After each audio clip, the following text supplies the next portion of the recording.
Bonjour, un disciple. Voici l'âme du jour. Luc chapitre 14, verset 33. Jésus dit ceci. Ainsi donc, quiconque d'entre vous ne renonce pas à tout ce qu'il possède ne peut être mon disciple. Qu'est-ce qu'un disciple? Un disciple, c'est quelqu'un de discipliné. C'est pourquoi Jésus, avant de partir, dira à ses disciples, faites de toutes les nations des disciples. Il n'a jamais dit, faites de toutes les nations des chrétiens. Maintenant, pour être disciple, il y a des étapes à franchir. La première, c'est la nouvelle naissance. Mais qu'est-ce que la nouvelle naissance? C'est l'acceptation en soi d'une seconde vie. Ça, c'est l'étape numéro 1. Jésus dira à Nicodème. Qui est Nicodème? C'est un docteur en théologie. Il connaissait la Bible au bout du doigt. Mais le problème, c'est qu'il n'est jamais passé par l'étape numéro 1. C'est pourquoi Jésus dira, si quelqu'un naît de nouveau, il ne peut voir le royaume de Dieu. Ah, Nicodème était étonné. Si bien qu'on peut connaître la Bible, on peut bien l'expliquer, on peut être bardé de diplômes, oui, mais si on n'est pas né de nouveau. Étape numéro 1. Maintenant, quelle est l'étape numéro 2? L'étape numéro 2, c'est Hébreux 12. Hébreux 12, c'est l'examen de passage, un test pour rentrer à l'école. Il y a une école, hein?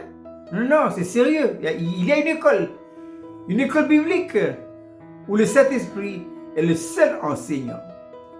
Cette école-là, Dieu n'a pas besoin des hommes, si diplômés soient-ils, pour donner des cours à l'école. Un seul maître, un seul professeur. C'est qui? C'est le Saint-Esprit. Mais le test de passage pour être admis à l'école, c'est Hébreux 12. C'est quoi Hébreux 12? C'est la séparation de l'esprit et de l'âme. On ne peut pas rentrer à l'école si cette expérience-là n'est pas faite. Hein? Et pourquoi la séparation de l'esprit et de l'âme? Eh bien, il faut retourner dans le jardin d'Éden. Quand Dieu a créé l'homme dès le départ, il était intérieurement reconstitué comme ça. Un esprit, une âme et un corps. C'est un ordre intérieur. À cause du péché, cet ordre est devenu un véritable désordre, un schisme. Le péché a fait que l'homme devient un être irrécupérable. Comment les voitures, on peut récupérer les pièces détachées, même si l'expert a dit c'est à l'épave. Mais l'homme, il n'y a rien à récupérer depuis la pointe des pieds jusqu'à la racine des cheveux. C'est pourquoi, même étant né de nouveau, ce schisme intérieur reste toujours, que l'on veuille ou que l'on ne veuille pas. C'est ça. Il faut la séparation de l'esprit et de l'âme.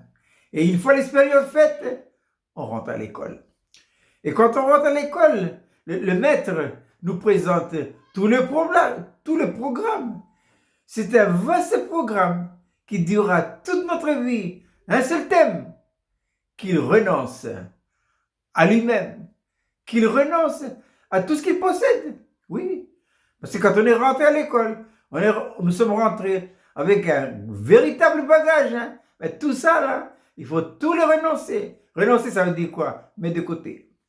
C'est pourquoi Jésus dira, si quelqu'un veut venir après moi, qu'il renonce à lui-même. C'est qui lui-même? À la vie naturelle. Nous avons hérité de nos pères une vie que j'appelle la vie naturelle. Et bien que cette vie-là, elle n'est pas mauvaise, mais elle a été infectée par le péché. C'est là, il faudra les livrer à la croix. Jésus a livré son âme à la croix. Il a livré sa vie naturelle à la croix. Alors si le maître a fait ça, à combien plus forte raison, vous et moi, nous sommes tenus de le faire. Je répète, cette belle petite manne pour ce matin, Luc 14, 33. Ainsi donc, quiconque d'entre vous ne renonce pas à tout ce qu'il possède ne peut être mon disciple. Je vous souhaite de passer une agréable journée.